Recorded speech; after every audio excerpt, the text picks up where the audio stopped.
Good evening, hello and welcome. You're watching CNN News 18. This is Nation at 5 with me, Munambam Waqf. We have an exclusive news break for you on this edition. It comes from Kerala. It comes at a time when there is massive deliberations over whether there is a need of the hour to get in a legislation to bring in the control of powers that the Waqf Board has, unbridled powers as they are called. Now, this is a story of a village near Kochi in Kerala, Munambam. It's become a flashpoint of a mega political war of words, especially because the state Waqf Board has now claimed that over 404 acres of land designated as Waqf property in 1950, they say they want it back now. Today, we bring you this exclusive news break. It's going to uncover the truth of what exactly happened and why this piece of land is in the midst of this controversy. Now, this is a dispute that dates back to 123 years. We've accessed two documents that shed light on how this 404-acre land was leased to Abdul Sattar Seth by the then King of Travancore. This happened in 1902 as a mark of appreciation. In 1950, the Seth clan further leased this property to Farooq College for educational objectives.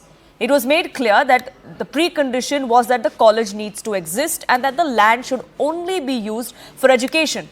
If not, if for any reason that college were to cease to exist, then the land needs to be given back to its rightful owner, which is the Seth descendants. Following a legal dispute, Farooq College, over a period of 10 years, then sold parts of this land to several residents, specifically fisher folk in that particular area. So that the fisher folk that were living there for decades then bought the land, at least parts of it, from the state government, from the rightful heirs, the rightful owners of this particular land, and are now residing there.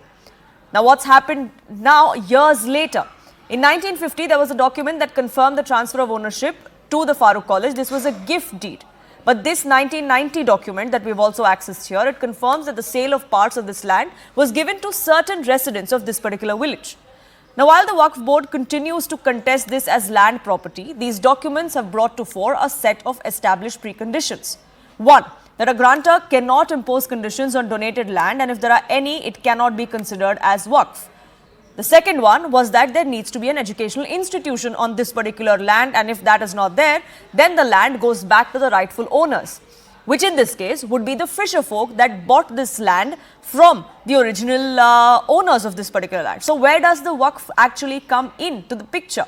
That's what we're trying to decode here. Why is it that we're seeing Waqf Board come and stake claim to a land of over 400 acres, even though there are documents that go on to suggest that they have absolutely no right over it? Neetu, my colleague, joining us, getting us more details of this. Neetu, these two documents that we have accessed here on CNN News 18, they go on to show that there is something amiss. There is a clear paper trail, and yet we have the Waqf Board wanting to stake claim on over 400 acres of land.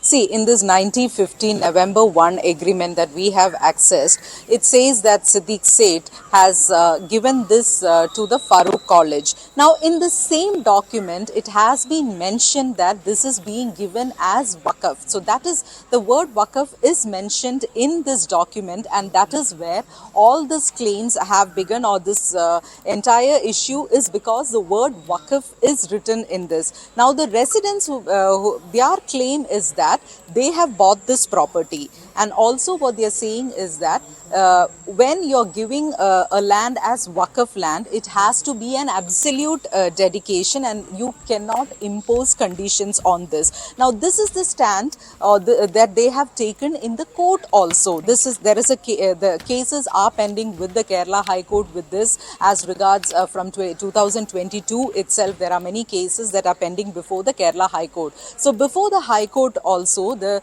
residents, the affected parties have taken this stand that you can, just because Waqf is mentioned in this document, in the same document there are preconditions, so you cannot say that this is Waqf. So that is their claim, and that is what is pending before the court also.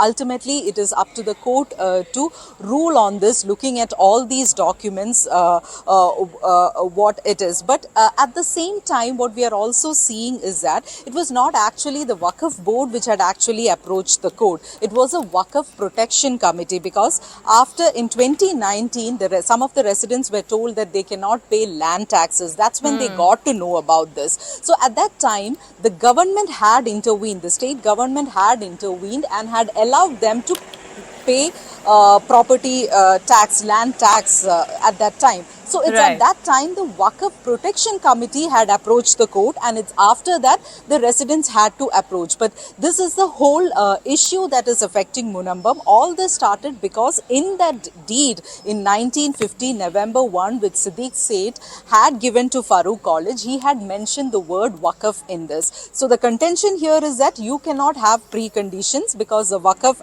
Act 1995, in that it, when you talk about Waqf, it is clearly says it has to be absolute dedication. So this is the interpretation that is up to the court to decide. So clearly but, there is on a the ground, we are also seeing misinterpretation that to this particular term which seems to have caused this dispute. I'll come back to you, Neetu, and try and put this in perspective further. But